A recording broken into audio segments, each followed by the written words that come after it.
Fintech Chatter TV. Presented by Tier 1 People. Leaders in Fintech Executive Search. Hi, I'm Guy Dickinson, the founder and CEO of BetaCarbon. BetaCarbon's here to move the needle on the environment. It's here to do that through incentivising the price that we pay to pollute in this country. Australia has one of the lowest priced compliance carbon markets in the world, and BetaCarbon is here to create access to that market so that we can properly price pollution, disincentivise emissions, and help everyone have the call to action to help their own journey towards net zero. Well, Guy, welcome to Fintech Chatter. Thanks, Dexter. Great to be here. It's awesome to have you with us, Guy, and I'm really I'm delighted actually to have you on the show. I made a commitment earlier this year that we wanted to feature the next wave of Aussie fintech innovation. And when I first heard about BetaCarbon, even though it's still fairly early stage, I was really excited that we'd have a fintech on the show who actually is, in all intent and purpose, there to make the world a better place. So I wondered if you could share with our viewers and our listeners a little bit more about BetaCarbon and what you're here to do. Sure. So look, let me start with my journey to found the company. It's probably the right place to start. So don't go too far back, mate. No, I won't. It's traditional banking, but we found that access to the Australian carbon market was extremely difficult, to the point of people simply not accessing it. At the time of us founding the company with my son in the middle of last year, there was only about 54 active market players in the carbon market. And when you think about how many people pollute in this world, it was pretty clear that we needed to open that access up. So BetaCarbon looked at it from the point of view of, to start with, it was more around corporate access, which is also diabolically difficult. The margins that are being paid by these corporates is extremely high. And then when you move on to the retail call to action that people as consumers have to access, the fees are exorbitant to the point of almost being egregious. And I took exception to that. And that's why BetaCarbon was formed, to create a call to action and truly show what the cost of pollution is for the big companies so that we can drive that cost up. And also drive more value back into the environment, because every piece of margin that has going to those traditional incumbents is money which isn't going towards decarbonisation of the planet. So when I pay for a flight and I think, hey, I'm given $10 to plant some trees, it's not necessarily planting $10 worth of trees. Is that right? I think that there's different ways of doing it. An offset is you giving a donation. My premise is that while it might make you feel warm and fuzzy to think about it, most people don't do it behind closed doors. So when we think about climate action in terms of philanthropy, it's not very effective. Climate action in terms of investing changes the game, and that's what BetaCarbon's been able to do with our structure. So can you tell me a little bit about, because it's using tokenization, blockchain technology, what's the kind of premise then behind how this would work for a consumer or somebody like myself who wants to feel a bit better, and wants to actually have an impact when they're actually deciding that they want to offset their carbon footprint?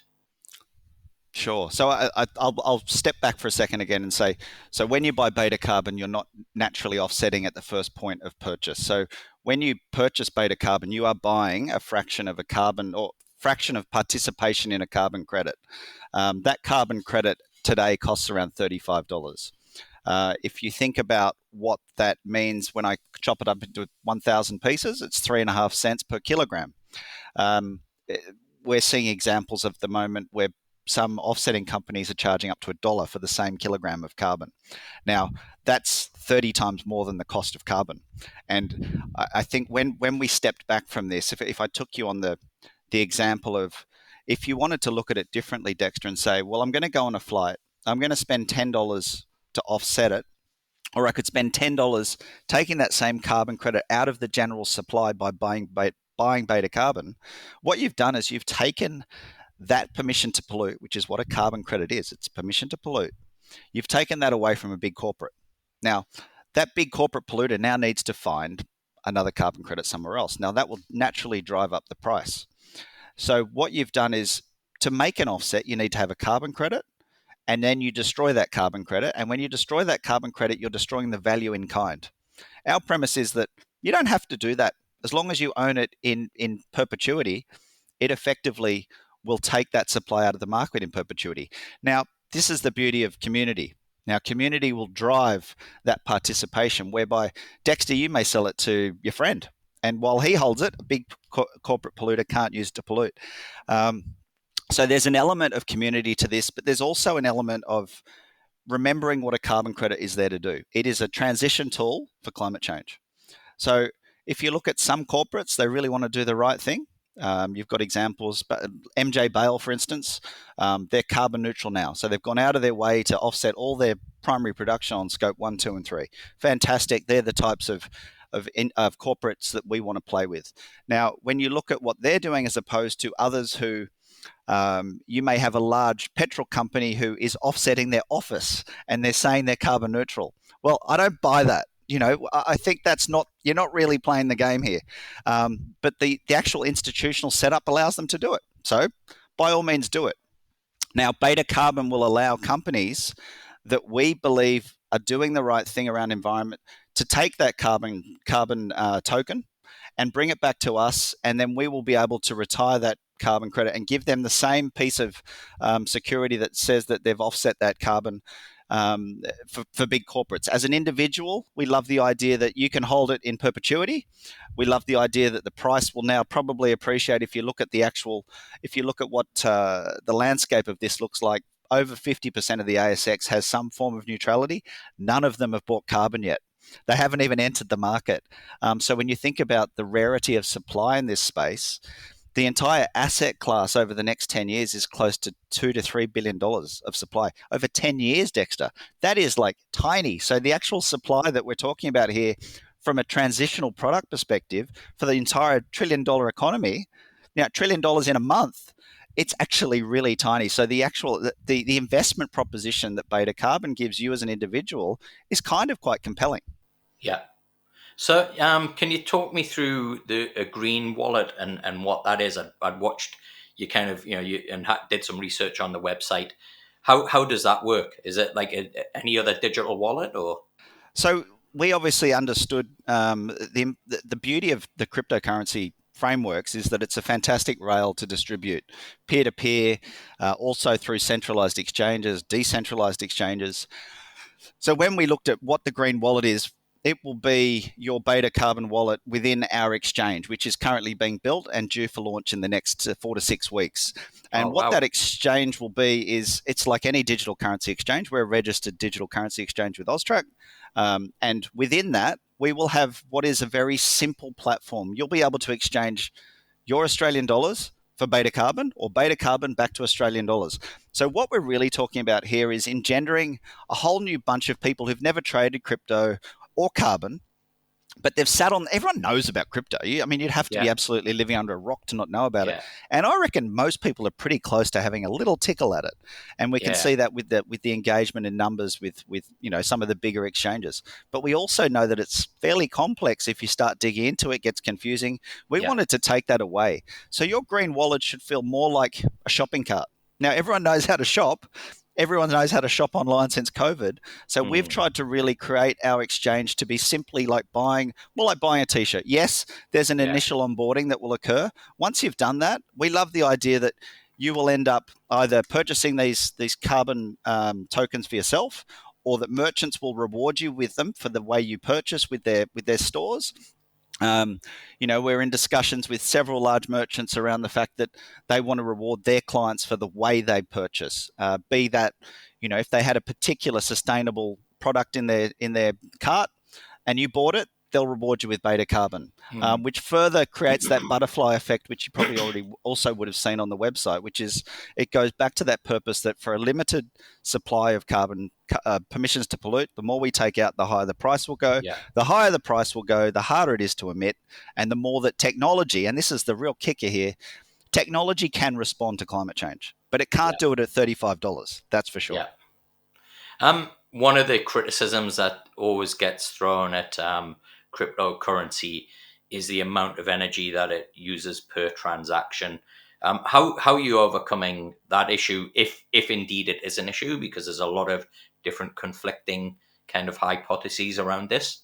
Yeah, look, and I think the shall we say that the incumbent industry, financial industry, has been very good at perpetuating that narrative. Yeah, I think it's time for us to all move on a little bit from it. yeah, However, we can address it now. It's absolutely no problem. So if we look at the Ethereum network, it does use energy. It does use a lot of energy at the moment, and that's due to popularity. Now, anything that's popular comes with heat and light and energy. However, yeah, the Ethereum Foundation's been very clued onto this, and for the last 2 years, been working towards the Ethereum merge to Ethereum 2.0, and that will their stated reductions are close to 99.9%. Now, when you think about how BetaCarbon is also going to sell its product, it's going to be doing it in a centralized exchange, which is off chain. So mm, again, where as soon as you're dealing in our world, in the BetaCarbon world, energy, the whole energy narrative goes out the door. yeah, It's not on chain, therefore it's not doing block checks, therefore it's not using that energy. So it's more like a Visa transaction. These things are right, extremely scalable. We were always very clear that the Australian Carbon Credit Unit, which is issued, by a government entity, is an important asset class. And for us, security was the most important thing. We could have mm, chosen Solana, we could have chosen a blockchain which is more efficient, but they've had a lot of issues with hacking. yeah, yeah, So when we think about this, my first issue was security, then it was energy, and we've addressed the energy by centralizing the exchange. right. So, I, there's, I guess, a lot of hype in the crypto space around NFTs, and there's a lot of stuff that kind of doesn't really seem to be doing any good for the world, other than getting the owner a Lamborghini. What was it that kind of really prompted you to take? Because I think it's worth noting that up until a year ago, you'd had a pretty successful career at HSBC, and a very, very, what I'm assuming, a very comfortable position to be in, albeit I'm sure the role had its challenges. So what was it that kind of prompted you to give all of that up and go and take on something that, hey, look, I mean, this is kind of pioneering what you're doing. Yeah, so look, HSBC was fantastic for me. A great company. I lived and worked in 4 countries. My background was, trading, head of trading in Singapore, Hong Kong, Thailand, and Australia. Within that came the treasurer's role. So balance sheet and all the pieces that come with that, and all the Mm. probity. But I did always. You sound like you sound like this. Sorry to interrupt, but you sound like the kind of perfect kind of profile of somebody who would be anti crypto and blockchain, not going out and actually creating a business in that space. Yeah, look, I think I've got to give some credit to HSBC for the fact that it allowed me to be in front of all these corporate treasurers who were talking about carbon. So, I got a sense of the where the rubber meets the road. They had great problems even working out how to trade it, and there was no resources to get them there. So I knew there was an issue because of that. But I'd always swum upstream at HSBC by being myself, coming up with wacky ideas, always being the guy who would speak up in the meeting. That was generally my nature, and I think everyone will attest to that.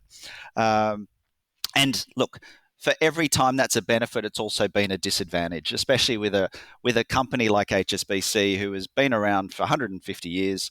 They know exactly what they are. They're not going to change because I want them to, and they'll continue being a fantastic company because of that. Now, if I start looking beyond what was important to me, I only resigned from HSBC 3 months ago, and I was there since 2003. It was a very long career, but again, it did allow me to understand where trading value came from. And this journey really started for me in noticing that a ton of carbon had a $2 price and it had a $140 price. And to me, that was a natural arbitrage market that I needed to investigate. So again, it's really, and you'd know this, Dexter, it's the lessons that you learn on the journey that lead you to a tipping point. And that tipping point for me was, I had a fantastic team. It was really hard to leave them, but it was time for me to build another one, and build a team that was really, it was driven from a central need to do good. And when we stepped into this, we weren't trying to create a whole lot of heat and light day one. There's other climate projects out there like Climate Hour, which was really set around creating a whole FOMO. I'm trying to create something organically grown that is sustainable, that matches what we're trying to achieve in the transition journey. To pretend to be anything else would be disingenuous to not only the environment, but my customers and then me. And that's not what I want. Yeah. Now, you're due for launch, or the platform's due for launch in 6 weeks. You resigned 3 months ago. Were you kind of doing this as a side hustle, or is it now, are we at the point where technology is that advanced that you can build that quickly? So, look, my son started the company last year. He was at university. It was his idea to come up with the crypto. Um, Obviously, having a father who's been around for a long time, I can give good advice around that. But it was definitely clear that we were onto something here from an idea perspective. He did a fantastic job of holding the pieces together, bringing our CTO in. Creating some key engagements around that. And then naturally, I put my hand up at HSBC, towards Q4, beginning of Q4 last year. It was clear at that point that where I was moving to. It was also clear that the bank, I was not competing with the bank, that this was something different. And they saw it was something good. So it was a combination of getting some really good people in at the start to work with my son, Jules, and to really drive that. And we've found that our team, we had a conversation just earlier about, your hiring practices and Series A and it being more aligned to getting, the real quality of person. But we've found that this project is endearing us to those sorts of people. Our last hire only a week ago, Matt Lowe from McKinsey, David Goddard, our COO, he's an ex-general manager at CBA. You're ending up with quality people who have expertise in their fields.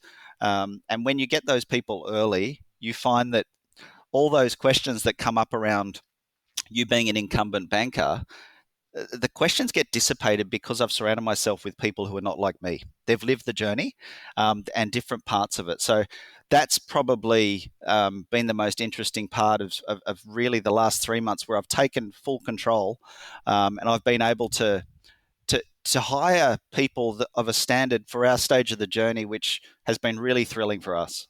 Yeah. What do and working with your son, what's that like?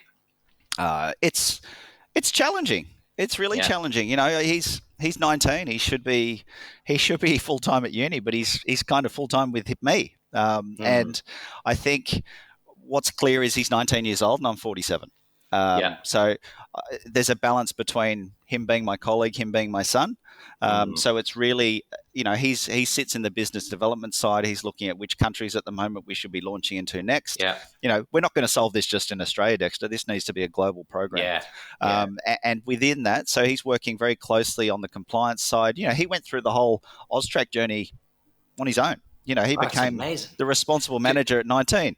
Can, That's can I just talk about this point, because I've been saying this, I think, for the last 5 or 6 years now.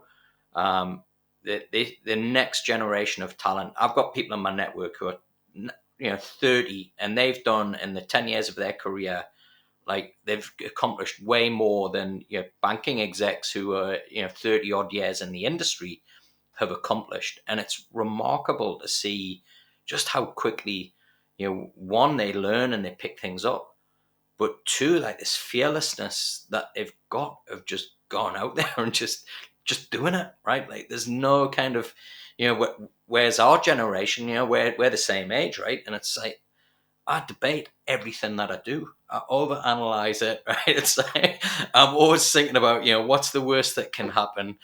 And yet, I look at this generation coming through and they're just out there, right? It blows my mind. Like, it blows my mind what they can accomplish.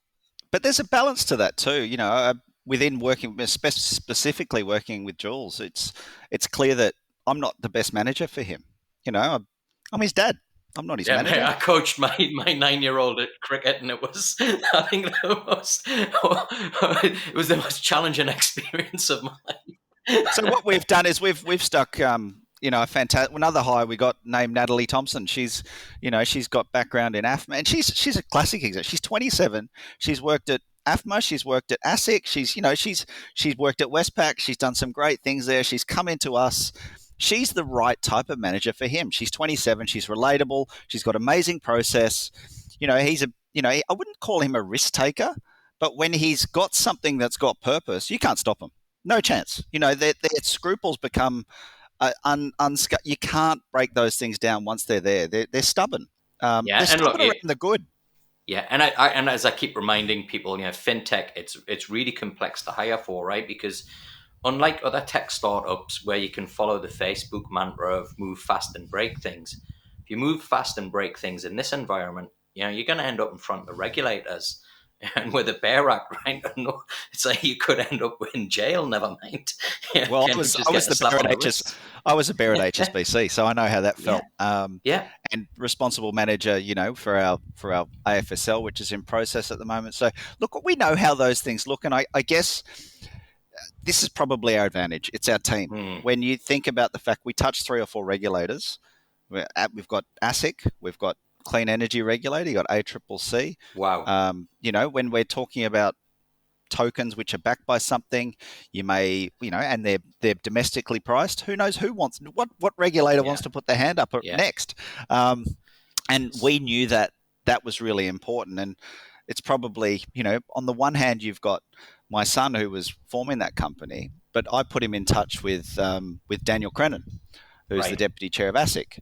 And said, this is something we're looking at doing.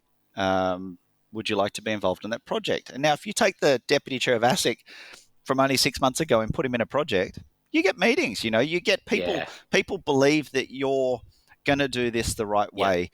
We're not hiding in the basement. We want to be radically transparent. Is what we want to be, because we think that we don't have time to dilly dally.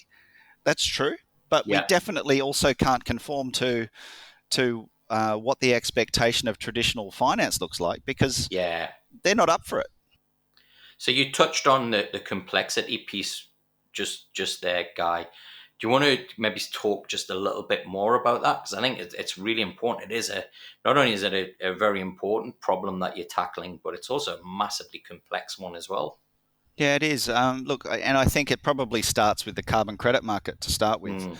That's a highly regulated market in Australia. And we've seen a lot of movement only over the last month, with certain stories around, the quality of the credits and the price halved because the government moved away from owning the credits and allowing the private market to come in and buy them. I think what's important there, though, if I may, the first important point is no more credits have been created. It's just who's going to buy them. And this is where I have a belief. So is it a bit like the kind of Bitcoin kind of, concept of 21 million Bitcoins? That's it. Once they're gone, they're gone.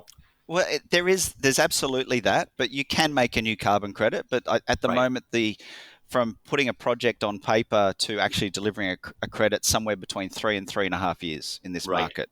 So it's not something which can just be magically, brought up. There's a new methodology on the carbon capture and storage, but it's really not a thing yet. There's a new one on blue carbon. No one's doing it yet. So you can create all these methodologies, but if people aren't signing up for it because they're not economically incentivized to do it, it's for naught.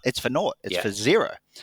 So when we're talked about, that side of the regulation, there is a lot of laws in the background.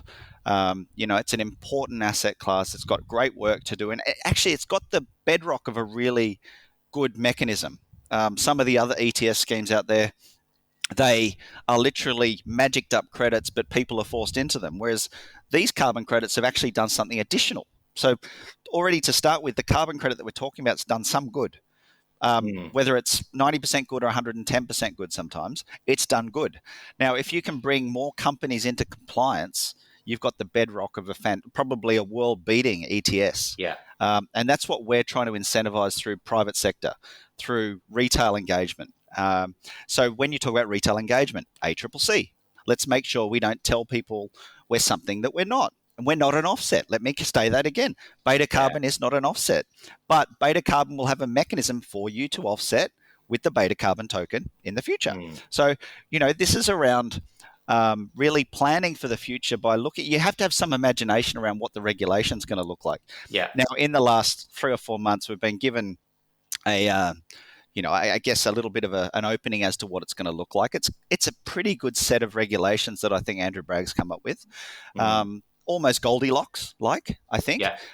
as long as we can prosecute it with the resource being, with ASIC being resourced and Treasury being resourced adequately, because we've seen situations where ASIC has put new regimes in, and frankly, it's taken too long to even implement them, Mm. and they've pulled back on them. We saw that with the Yeah.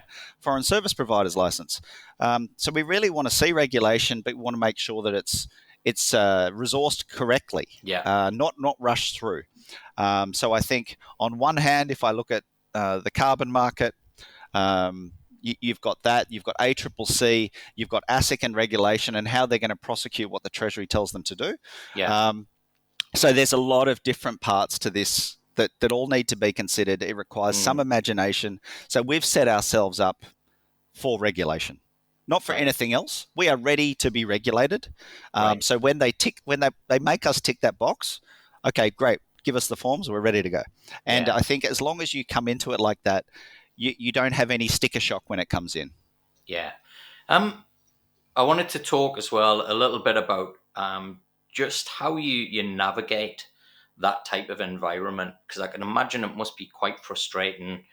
You've putting everything on the line. You've kind of given up a really great job and career to go and do this, and now you're pioneering something that a lot of the components don't exist.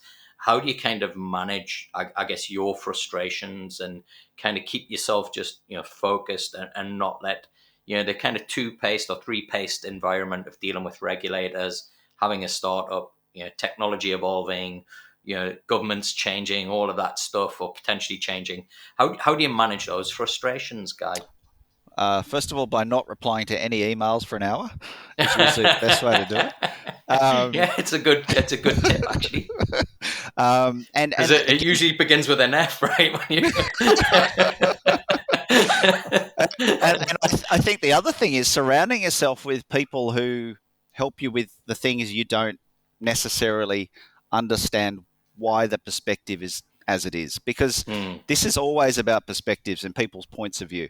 yeah, And if you put yourself in their shoes and you go, okay, well, why does it take 6 months to open an Australian National Register account? It's probably because it's the same 6 to 8 people that have been doing it for the last 5 years while no one cared about carbon. And now you've got this influx of people coming in. Okay, so that's why nothing's moving there. Fine. Okay, mm, step back from it. It's not going to change because I want it to change. Control the things you can control, yeah, um, and make sure that there's something else to do in the meantime. Because if you go into this thinking everyone's going to move as quick as you want it to move, yeah, you will fail. You've got to yeah, make sure that, and if we've gone from 3 people to 14 people in right, the last 3 or 4 months, um, right, and we need to make sure that those people understand when they come in what they need to be doing with their spare time. So mm, it's about setting deliverables, talking about the pipeline, what needs to be done now. So even getting our AFSL, we know that over COVID, everyone was coming up with business ideas. Everyone wanted an AFSL, yeah, and no one's really got a carbon derivatives AFSL out there. So to even get one was something we had to conceive really early on in the piece, mm, and work with the right people to make sure that it was understood why we needed this thing and why it's yeah, important to the overall project and why it's important. And the beauty of this is when we talk about why it's important, it's because it's your environment. yeah, And every time we do that, actually, we get a response back from regulators or whoever it is that they understand we're trying to do good. yeah, And when you try and do good things generally will come back on the other side of it. Now, mm, time is something that none of us have enough of. So it's especially as we get older, Dexter, yeah. easy for my son. But it's really about surrounding yourself with different levels of patience in your team. I wanted to ask you about that because I think we talked about your son, and quite rightly praised that kind of energy and lack of fear. But on the flip side, that can often get you into trouble if it's not tempered with patience and insight. and as you've said, kind of empathy and understanding, and trying to understand, hey, how do we bring people together to make this happen? What have you kind of seen, having those kind of dynamics, and bringing that to the table, as to the benefits of maybe having kind of older, wiser heads, as well as the kind of youth and the energy? Yeah, look, there's not that much youth and energy. It was Jules really to start Yeah, with. So our average age looked okay, but it was really, between him and I. yeah, And then we had, David come in August September kind of zone, and then you had the next sort of layer down. So we've got Natalie, who's 27, mm, but she acts more like a 45-year-old. Frankly, right, if you met her and spoke to her, you'd go, "You're not 27." mm. And sometimes I sound 23. So it really is a balance. It's a balance between making sure that the person. It's really not about age. It's about personality. Yeah, What is that personality bringing? And then also, I think one of the biggest things to really sort of bring into it was make sure people can speak up. That was mm, always hammered into us at HSBC because that's what they wanted. yeah, Now, did it happen? Could have happened more than it did. yeah, Was it improving? Yes, it was improving. Do I have the opportunity to embed that from the onset at BetaCarbon? Yes. Will I? mm, Yes. Am I? Yes. So these are things which, I really do care about everyone being heard, especially around product. What do I yeah, know about what a 25-year-old wants? What do I know? Don't have a clue. I was sitting next to my 9-year-old this morning. He's talking about spawning blocks. And yeah, it's a whole new language. I don't yeah, understand it. I yeah. understand markets and I understand doing good. I And think this is a point. I talk about this all the time on the podcast. My 9-year-old boy, Roblox, right? He's a native to digital currencies, right? And he keeps complaining about why he can't just shift his digital currencies between games, or and he's got a bank account, and there's 3 or 4 different transactions that have to happen before you can buy some Robux. So I think we keep using this term native, but look, it's not native. It's what they demand. They demand to be able to transact through a wallet, right? And for it to be seamless, and that their beta carbon credits, they should be able to just automatically exchange them for Roblox if that's what they want to do, right? well, And be able to offset the chance. we've discussed that as a way in. Why aren't these things being sold? Subway Surfers. It's actually a Yeah, game I like and play on my phone. Why yeah, couldn't those stars be kilos of carbon? That maybe you pay to play or whatever it was. So yeah. there is so many ways to figure this in from a digital perspective Hmm. that it lend itself to that naturally. But you're right. How we figure this product is really about how we use the younger people in our teams or who want to be part of Yeah, our project to the best effect. It's yeah. a really important point. One of the other parts around the consumer piece, and I'm speaking from a personal perspective here, Guy. Um, we've got solar. Look, we kind of would love to, be at the point where we're completely off the grid. I got no chance of getting an electric vehicle in the next 12 months in Australia, Expensive. right? It's not Yeah. just that; it's very inaccessible, right? Like Yeah. you kind of 12-month wait list for a Tesla, or we've got a few of those coming into the market. It's very hard for an Australian to feel that they can have some form of impact or voice. We've got two governments that really have no policies around green energy, and we're coming into an election, and they're all avoiding it because we all know why, right? It's like a lot of the funding, you kind of question where it comes from. So as an Australian who wants to do good by the and play their part, it feels empowering that all of a sudden, rather than voting, I feel like I would have more voice getting a beta carbon wallet, right? And Yeah. having Look, a say fantastic. there. Is that and is that Fantastic. is that kind of the right premise? Have I got the right Yeah. kind of premise of what you're doing? Absolutely. Absolutely. And look, we feel exactly the same way. There is no real call to action, and if it was, you had to Yeah, give your money away. It doesn't make sense. yeah, You know, we've all made a lot of money raping the planet for the last yeah, 40 years, 50 years. Everyone. We've had lower costs, we've had globalization. That has turned. that Yeah. that switch is flicked. What blockchains allowed us to do is, how often do corporates get ahead of retail and then give retail a bum steer? This is actually retail get ahead of corporates to make corporates do the right thing, because the Mm. government's not getting them to do the right thing. And I think a lot of corporates are on board already, Yeah. but there's a lot of chitter chatter. There's a lot of ads about Yeah. 2050, and for me, they shouldn't be allowed. If you're not Yeah. tell us what you're doing now. You know, make sure that there's a lot of articles around people planning to do projects. No. Mm. If you haven't broken ground, you don't get to speak, and that's why this asset class for us was so important. It's already done the work. Now, Yeah. for me, if I really can, I lay this down. This is what it feels like to me. This is how I explained it to my mother. I said, Mum, it's like you have a really big Hessian bag and you fill it with lots of Coke cans, and you spent the whole day filling it up. And there was a big polluter at the end of the beach, and he said he'd give you $35 for the bag. And you thought about it, and if you took the money, he's going to take that bag and dump it back out on the beach. How's that make you feel? Mm. Doesn't make me feel very good. Yeah. But how about this? You take that bag, you fill it up, and Dexter gives you $35 for that bag. And then next year, that bag's worth $40. And Dexter sells it to Dexter's brother or Dexter's friend. And Dexter's friend sells it to someone else. And all of a sudden, what have we done? We've increased the cost of pollution. That will Yeah. change. We're definitely not going to offset our way out of this. It's Yeah. impossible. But this is a mechanism for call to action. So Yeah. your point around, I wish I could do something more, that's what Mm. we've delivered. We've Yeah. delivered you a tool that does not exist today.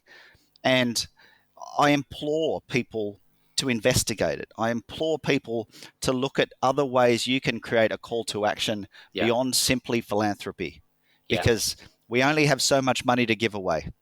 Yeah. Now, it's as I keep saying, very much a pioneering idea, pioneering concept. Australia, it doesn't have the greatest reputation from an investment perspective of investing in, kind of new ideas. It tends to be more sure bets. We're seeing that change now, and we're starting to see it, bigger risks being taken. How have you found the journey and the experience of going out to investors with this concept? How receptive have they been? And hey, have you had people kind of put their money where their mouth is and back you as well? Yeah. I think when you're doing good and you provide profit for purpose, people want to listen, because Yeah, they understand, again, that people are only willing to give away so much. So when we finished a funding round recently. It was our second funding round. We did an early funding round in the first couple of months. My son got in touch with one of my good friends, and they put together a small round. So we've raised about 4.1 million to date. great, Um, excellent. and I think with That that used to be a Series A, right? Like, it's yeah. Well, it's remarkable. Yeah, again, I think people, if you actually look at this asset class, I don't know if you've ever noticed, but there's no managed investment schemes for carbon in yeah, Australia. Now, there are real reasons around that, and we've overcome that hurdle for people to participate in this market, and that's what's the kicker here. So it's not like there is another option for people to participate in the Australian carbon market if mm, you don't have 6 months and $500,000. yeah, And it's a really important market. And we saw it with the real estate market when the internet came out. All of a sudden, blocks of land in Tasmania, which were going for 20 grand, went for 200 grand yeah, because of transparency. We had a conversation with various incumbents in the carbon market, and they were saying, "Oh, you're going to ruin the integrity of the market." I said, "There's no transparency. How can there be integrity without transparency?"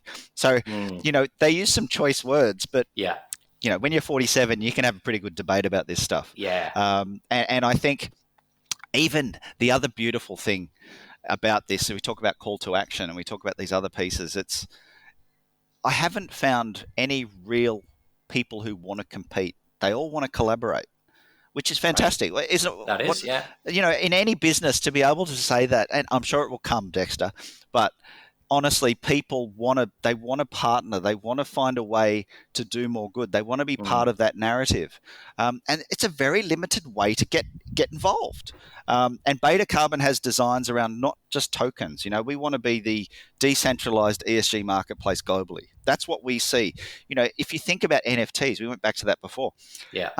If you think about what that is, you know, I've been doing my work around it, and there's a couple of, you know, I've got a few bids on some $60 NFTs, which I just like from a design perspective. Yeah. But my God, it's like there's millions. What am I going to Yeah. do? There's like it's literally what happens to show up in front of me is what I'm going to Yeah. get.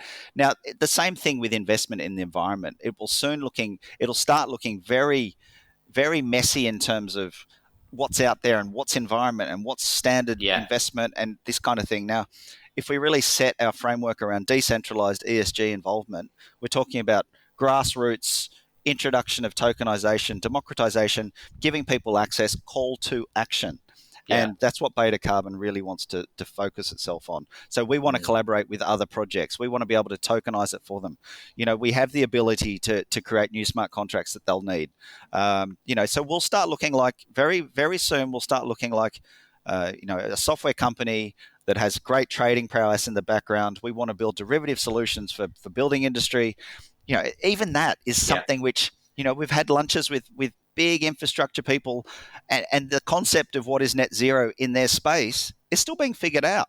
Yeah. And if we don't help them figure it out with product, nothing gets done. We don't change Yeah. the way we produce titanium. We don't change the way we produce steel, concrete, lumber. All these things need to change at their Mm. core for us to even have a chance to get there.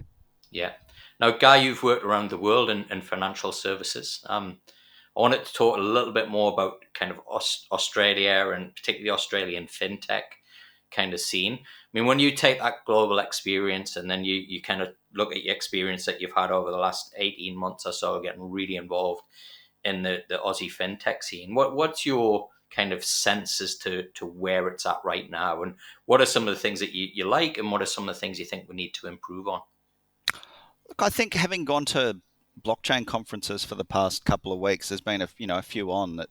Sitting in there, it's definitely I've picked up on the mood that there's a lot of Australian nexus in some of these global projects, which is super Yeah. successful. But they also do go offshore. It's slowed down. That brain drain Yeah. has slowed down because of things like the brag report, things where we're saying we're in, and we're set. Yeah. This will be a race to who's really in, who can really Yeah. prosecute this effectively. Yeah. And when I consider my own experience about going abroad, do I think about changing my headquarter? Do I think these are all things that I have to Yeah. consider? Bearing in mind, I have to have some imagination around what Australia wants to go. Yeah. So I even look at the political landscape. If we end up with a parliament which is a hung parliament where Yeah. independents are calling the shots, probably great from a carbon perspective, Yeah. maybe less good from a crypto perspective. So Mm. there are so many different things to really figure Yeah. into that journey around fintech. But clearly, there's also we're seeing a lot of copycats come out in the buy now pay later space. They were less successful than the pioneers, the people who Yeah. really went out and said, I'm gonna run into this grey area, but Yeah. I'm going to do it with my clothes on. This is Yeah. something which we really need to be brave around, but also Yeah. be measured. So bravery doesn't mean you break the law. Bravery means you look at what your purpose is, you make Mm. sure that purpose is doing the right thing by your community, and you step into it. And you step Yeah. into it with a team of people who are backing you 100%, and you've got to back them 100% as well, because I Yeah. don't know everything. I don't know near everything. What I know is that this needed to be done, and I stepped into it, and I took a risk by stepping away from HSBC. Mm. HSBC backed me by allowing me to step away in the best way that they could. I love the idea that I could potentially go back to HSBC with my product, and it can be part of their proposition. And the only way they were ever going to step into this space is because they know me. So that's where Yeah. relationships are so Yeah. important. To think that, one of my biggest frustrations, and you probably feel it a lot too once in a while, is when people only email. They didn't get on the phone. They didn't agitate. They didn't try Mm, and have that proper relationship. That's one of my biggest bugbears. So I think when we yeah. think about young teams, what they need to do, they have to remember that we are social beasts, Yeah. and that social part of it can't be texted away. You really do need Mm, to step out of their comfort zone. A lot of the time is sitting behind a screen. yeah. And if I could be having this in a hall with you, I'd prefer to do that. And Mm, I don't think that ever goes away. And yeah. it's worth its weight in gold. That's a really interesting point that you raised there, Guy, about HSBC and you kind of moving on and potentially there being an opportunity to collaborate in the future. Seen with a lot of corporate VC funds, particularly the big four banks, is that whilst they're doing a good job, I do wonder whether actually investing in employees and letting them just go off out of the constraints of that environment to build something, and then if it works, to kind of get back together in the future. Whether that's another way that we could potentially invest in ideas like this, where you're really pioneering something. Yeah, I think it's a good point, and I broadly hypothesize this with the bank. Clearly, they've taken a view around cryptocurrencies quite early on, and they've stuck to that for the time being, which Yeah, is fine. That's their prerogative. Um, I would suggest that it absolutely needs to be carved out without any management oversight almost at all. It needs to yeah, be, but there are some amazing people in these institutions which yeah, um, are somewhat institutionalized, and that's no fault of anyone. It's just yeah, it's a yeah, massive. It's got yeah. 200,000 employees. It is a Mm, town. It's a city, yeah, and when you think about that, you can get lost in the weeds. And even some of the younger people that come in are amazing. So, is there an opportunity to try and enlist talent from that group? 100%. Is there a mechanism to do it yet? No. Has anyone really cracked it globally?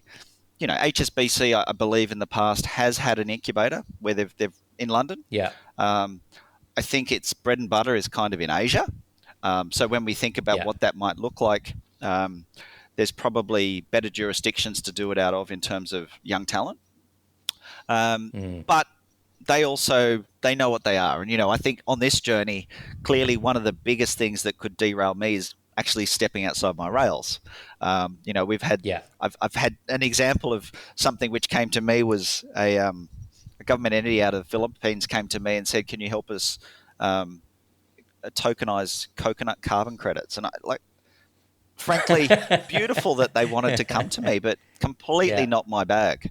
And yeah, maybe that's what this looks like to them at this point of their journey. So I understand it, mm, but coming to them with a fully formed product, be it at a higher valuation, is something that they would need. They need that surety that it's gone through all the vetting yeah, that's not what they yeah, wanted to do.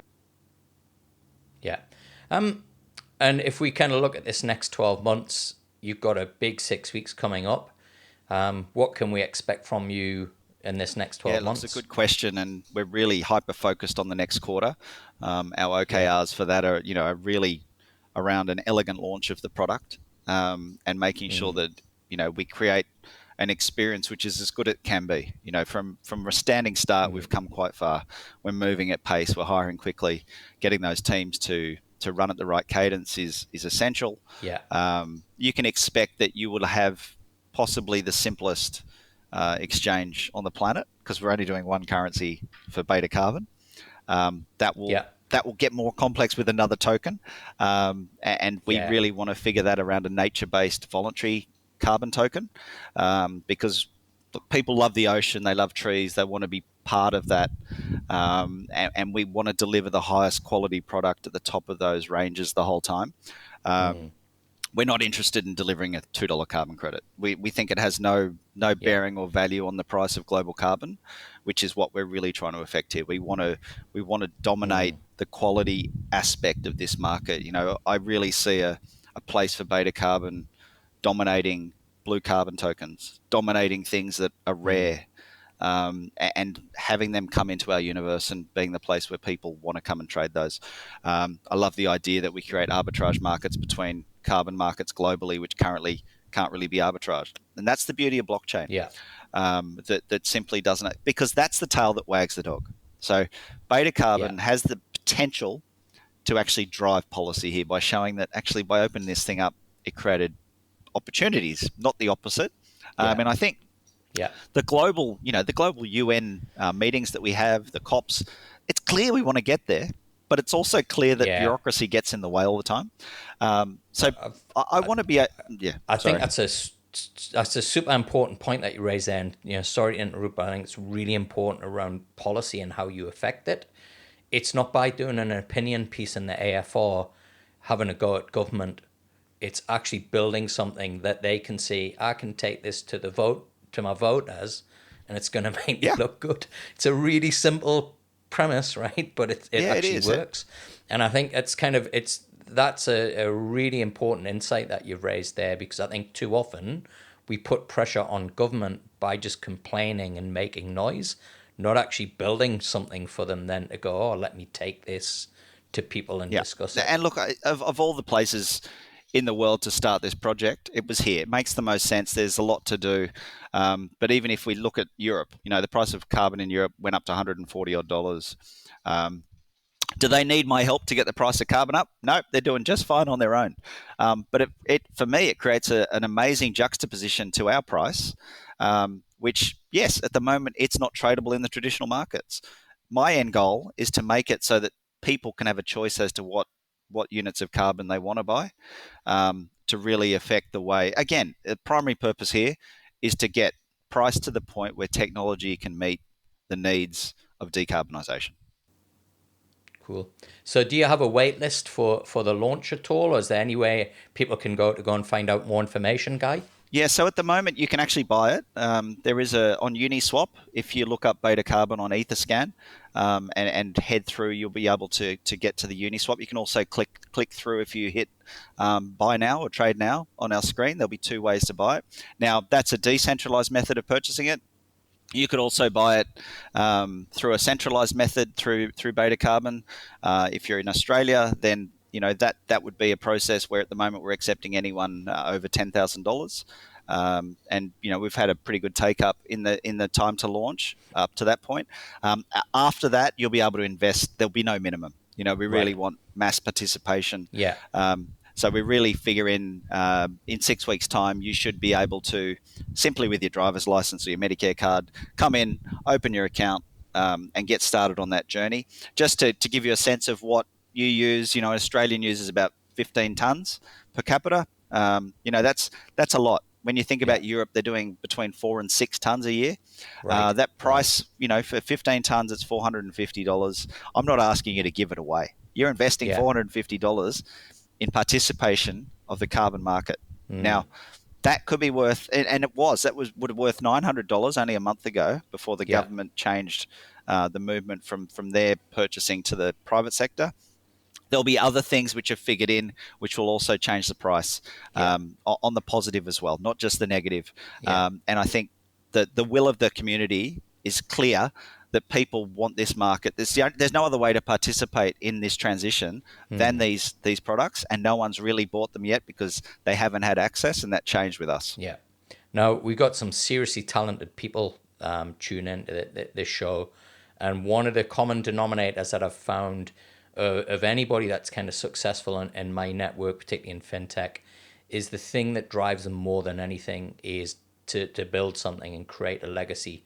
Couldn't think of anything kind of more important of building a legacy than what you're doing, Guy. So if people are interested in working with you, what's the best way for them to get in touch?